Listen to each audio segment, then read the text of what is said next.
Historia inakwenda kuandikwa leo katika uwanja wa Stade Moulay Hassan huko nchini Morocco katika mji wa Rabat, ambako ndiko unakwenda kupigwa mchezo wa fainali katika mashindano ya AFCON chini ya umri wa miaka 17, ambako Serengeti Boys Tanzania watakuwa wakipiga dhidi ya timu ya taifa ya Senegal chini ya umri wa miaka 17. Tunakwenda kuangazia utakwenda kuwa ni mchezo wa aina gani, lakini pia nani mwenye nafasi ya kuibuka na ubingwa, huku tukikupatia kile ambacho kinahusiana na mchezo huu, kwa maana takwimu ambazo utakwenda kuzifahamu kinaga ubaga. Naitwa Leopard John, sauti ya mvua. Niko hapa na mchambuzi kinara Shabel Daniel, ambaye atakwenda kukupatia uchambuzi tunuifu kuelekea mchezo huo. Shabel, leo historia inakwenda kuandikwa huko nchini Morocco.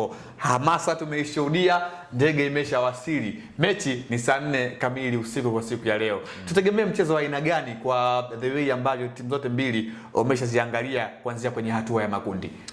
Nadhani tutegemee mchezo mzuri wa kuvutia, kwa sababu hizi ndo timu mbili bora kwenye mashindano ya under 17 ya AFCON kwa mwaka huu wa 2026. Na wameonyesha hilo timu zote hizi mbili, kuanzia kwenye hatua ya makundi, hatua ya mechi mbili za mtoano, robo finali na nusu finali, lakini pia kuelekea mchezo huu. Hizi ndo timu ambazo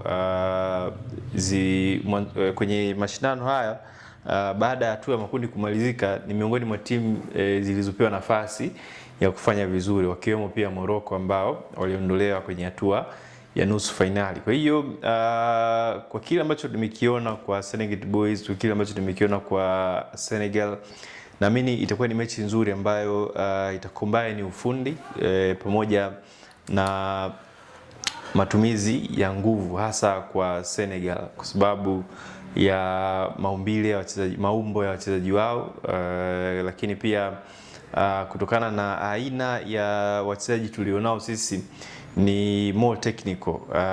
Wamebase sana mafunzo yao kwenye ufundi na mbinu kuliko nguvu, kama ambavyo Senegal wao wamecombine pia na hiyo aspect katika game yao, nguvu, ufundi, lakini pia mbinu. Kwa hiyo tutegemee mechi nzuri, kwa sababu unawazungumza Senegal ni taifa ambalo tunafahamu vizazi vyao vya vijana, system structure ya upatikanaji wa hawa vijana wadogo tayari ipo katika level nzuri, tofauti na sisi ambayo system na upatikanaji wa vijana hasa wadogo ndo inaanza kunyanyuka taratibu.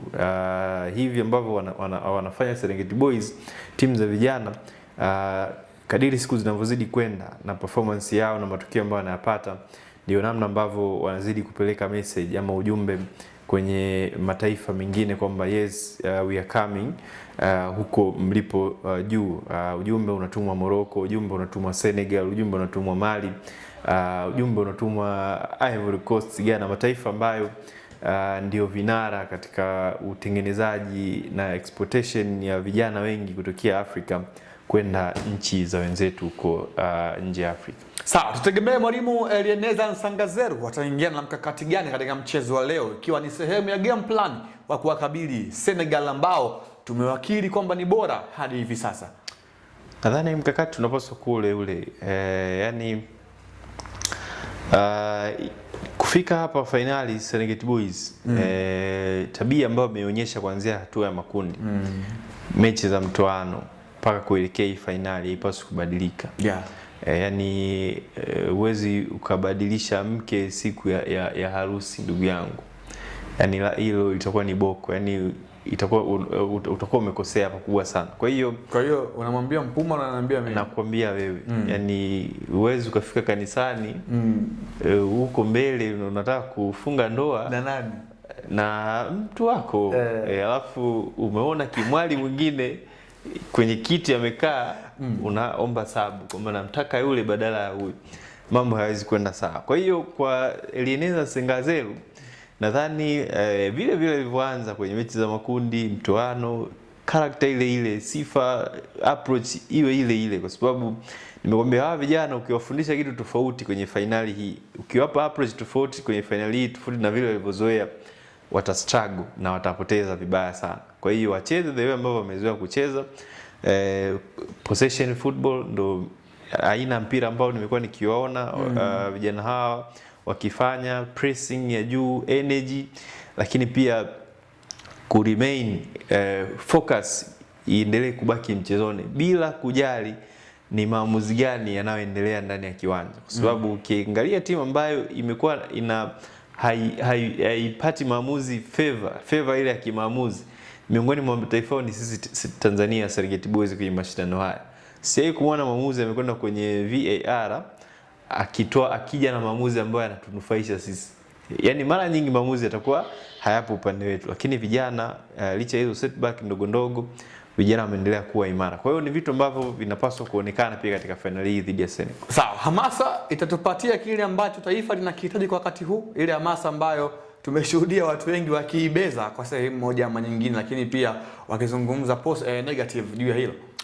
Hamasa haiwezi kutupatia kile ambacho kitaenda kutokea katika finali hii.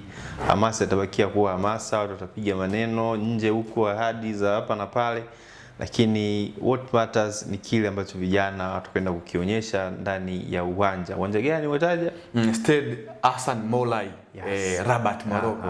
Ndani ya zile nyasi ndio matokeo yanapopatikana. Huku nje kelele hata zitapigwa tu na wengine, lakini hazitokuwa na msaada wote kwa vijana wetu leo hii. Sawa, mechi ni majira ya saa 4 kamili usiku kwa saa za Afrika ya Mashariki katika uwanja wa Prince Moulay Hassan huko Rabat nchini Morocco, ambako Serengeti Boys macho, masikio, lakini pia akili za Watanzania zitakuwa huko zikisubiria kile ambacho wametakuwa wanakiingojea kwa wakati huo. Naitwa Leopard John, nilikuwa hapa na mchambuzi kinara Shabel Daniel ambaye amekupatia kile ambacho nafikiri ndicho ambacho ulikuwa unahitaji kukisikia kwa siku ya leo. Ni kuelekea mchezo wa fainali mashindano ya AFCON chini ya umri wa miaka 17, kwa maana vijana hawa ambao wamewasha moto kweli kweli. Hadi wakati mwingine, endelea kuwa nasi. Anuari TV, sauti ya mtaa.